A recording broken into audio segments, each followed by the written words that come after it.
¿Se puede castigar el pensamiento? ¿Es posible saber lo que otro piensa? Bienvenidos todos a Filosofía Apuntes de filosofía. Estamos entonces con la filosofía romana y con los conceptos que nacieron en Roma. Uno de ellos es muy interesante y es el concepto y el aforismo del derecho romano: cogitationes poenam nemo patitur, es decir, el pensamiento no se puede castigar.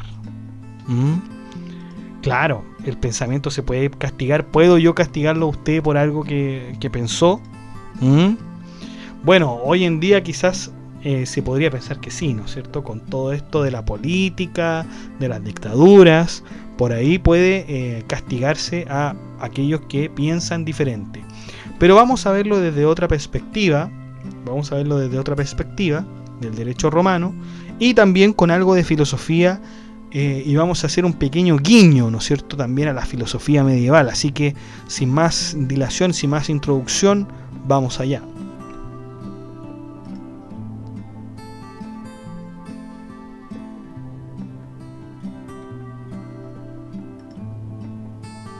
Bueno, cogitationes poena nemo patitur significa el pensamiento no se puede castigar. ¿Y qué quiere decir eso? Que pensar en un hecho delictivo o en cualquier actividad que implique dañar a otro no es justificación para dar una pena, ¿no es cierto? Esta fue la máxima extraída del derecho romano para diferenciar el hecho de pensar y el hecho de cometer una acción. No es lo mismo, chicos, pensar en que yo voy a ir a robar, ¿no es cierto?, una panadería, por ejemplo, y no lo hago, ¿no es cierto? No lo hago, no es lo mismo. O sea, hay una separación entre el hecho, ¿no es cierto?, y el pensamiento. La punibilidad previa al cometido de un delito no es castigable, pues no se exterioriza lo interno, no se exterioriza el fuero interno. Por lo tanto, el pensamiento de cometer un delito no calificaría ni como delito consumado, ni como delito frustrado, ni como ningún tipo de delito por pensar, ¿no es cierto? No se puede castigar aquello, es imposible. ¿Y cómo saber lo que uno piensa? Bueno, hay algunas cosas que uno podría decir, digamos, si a alguien le gusta música de rock, ¿no es cierto?, y tiene un póster en su pieza de una banda de rock, ya uno puede imaginarse más o menos qué está pensando. O si alguno tiene alguna consigna política, ¿no es cierto?, en su casa, o cuando, por ejemplo, uno usa una polera, ¿no es cierto?, con algún anunciado, uno ya puede figurarse lo que puede pensar esa persona. Pero aún así, aunque uno tenga esos indicios, es imposible ver lo que realmente piensa esa persona. Es imposible. Por lo tanto, de aquí sale esta máxima, ¿no es cierto? Cogitationes poenam nemo patitur, el pensamiento no se puede castigar. Y si fuera por el derecho romano, quedaríamos justamente en esto y no podríamos seguir avanzando. Pero fíjense que lo que hicimos a unir aquí con la filosofía medieval, con un filósofo importantísimo llamado Pedro Abelardo. Si recordamos bien, este filósofo enfocaba la penalidad o inmoralidad de un acto más en el consentimiento que en el mero pensar. Porque podríamos decir que consentimiento es distinto de pensar, y claro, es distinto. Esto puede parecer muy ligado al dicho la intención es lo que vale. Y también cuando se dice el que predica, ¿no es cierto?, pero no practica, donde la acción solo se queda en el pensamiento. Por supuesto, los efectos de un pensamiento se materializan cuando quedan en la práctica, en la acción, pues si no salen de ella no hay por qué penalizar a nadie, ¿no?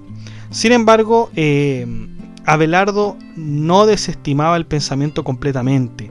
Al contrario, esa parte del pensamiento llamada consentimiento formaría parte de la base de su filosofía. Un pensamiento es pecaminoso cuando se da consentimiento al pecado. Fíjense esto, lo que decía Abelardo, que era por cierto un filósofo cristiano. Un pensamiento es pecaminoso cuando se da consentimiento al pecado, es decir, cuando se actúa sabiendo que se está pecando. En este caso, aquí estamos dando consentimiento al pecado. Y obviamente que si yo cometo un pecado, pero no tenía la intención de cometerlo, entonces no estoy pecando. No estoy pecando. Si se comete un pecado, fíjense esto, si se comete un pecado, pero yo no sabía que estaba pecando, no tengo por qué ser castigado. Puede sonar muy terrible, ¿no es cierto? Porque esto uno podría pensar, bueno, pero eso da justificación tremenda para que todos puedan pecar y puedan arrepentirse y no hay nada que hacer. Un ejemplo que ponía Abelardo, que era cristiano y sobre todo muy lógico, lo tenemos en su libro Ética o Conócete a ti mismo. Así se llamaba, Ética o Conócete a ti mismo. Y el ejemplo, chicos, que da Abelardo es a partir de una pregunta muy relevante. Piensen esto, chicos. ¿Son culpables aquellos romanos que torturaron a Jesús ya que creían que aquello era correcto? Es decir, lo que realmente agradaría a Dios, o más bien a los dioses paganos de los romanos, ¿no es cierto?, que eran los planetas. O sea, ellos, ¿no es cierto?, estos torturadores de Jesús pensaban que lo que estaban haciendo estaba bien, estaban siguiendo con las reglas, ¿no es cierto?, estaban siguiendo con su trabajo, tenían que hacer su trabajo, ¿no? Entonces, si tenemos en cuenta que la intención de ellos era agradar a los dioses, entonces no se les puede culpar de pecado. Es decir, a estos torturadores no se les puede culpar de haber hecho lo que hicieron. Tampoco podría condenarse a aquellos hombres si hubieran hecho esto por ignorancia. Aunque lo hubieran hecho por ignorancia, tampoco se los podría castigar. Y Abelardo pone un pasaje, ¿no es cierto?, de Juan 3:21, que dice: si la conciencia no nos condena, tendremos plena confianza en Dios. ¿Se dan cuenta lo importante que es el consentimiento? Si la conciencia no nos condena, tendremos plena confianza en Dios. Juan 3:21. Y por lo demás, chicos, es el mismo Jesús quien perdona a estos torturadores, porque en el Lucas 23:34 dice: Padre, perdónales porque no saben lo que hacen. ¿Se dan cuenta? Entonces, fíjense, Jesús diciendo no saben lo que hacen, es decir, ellos estaban dando consentimiento a lo que creían que era correcto. Pero Jesús ya sabía que ellos no sabían lo que hacían. Por lo tanto, se puede concluir a partir de aquello que los torturadores de Jesús actuaban, ¿no es cierto?, en consecuencia, y actuaban, ¿no es cierto?, de manera, incluso podríamos decir, inocente, ¿ya? En efecto, Abelardo fue condenado en ciertos concilios por la Iglesia Católica al casi justificar la tortura de Jesús. En todo caso, las consecuencias que sufrió Abelardo son un claro ejemplo de que en la Edad Media sí se castigaba la manera de pensar. ¿Cómo? Pues a través de las obras del mismo autor, es decir, el autor que escribía, ¿no es cierto?, sus obras, ahí estaba su pensamiento, entonces ahí lo iban a buscar, y fue lo que le pasó a Abelardo. A Abelardo lo condenaron. San Bernardo de Claraval, ¿no es cierto?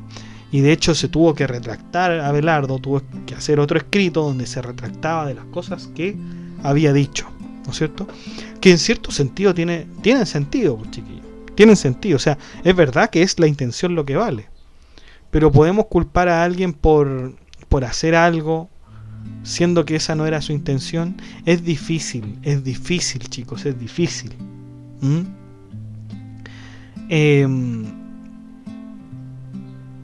Por lo tanto, en esta sociedad es difícil, nos dejaría con miles de muertes, pues los pensamientos hoy en día son muy distintos, ¿no es cierto? Los pensamientos y el consentimiento, ¿no es cierto?, es algo muy distinto y algo muy difícil de tener certeza, ¿no es cierto?, de lo que piensa alguien.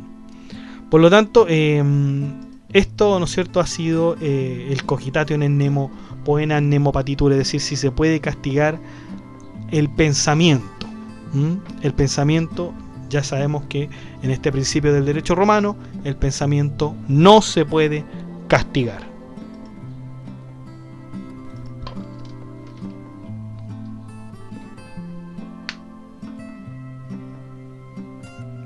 Bueno, chicos, y eso ha sido todo. Muchas gracias por escuchar este podcast. Si le ha gustado, de like, comente, comparta, suscríbase, acceda al blog que está en la descripción del video. Que esté muy bien.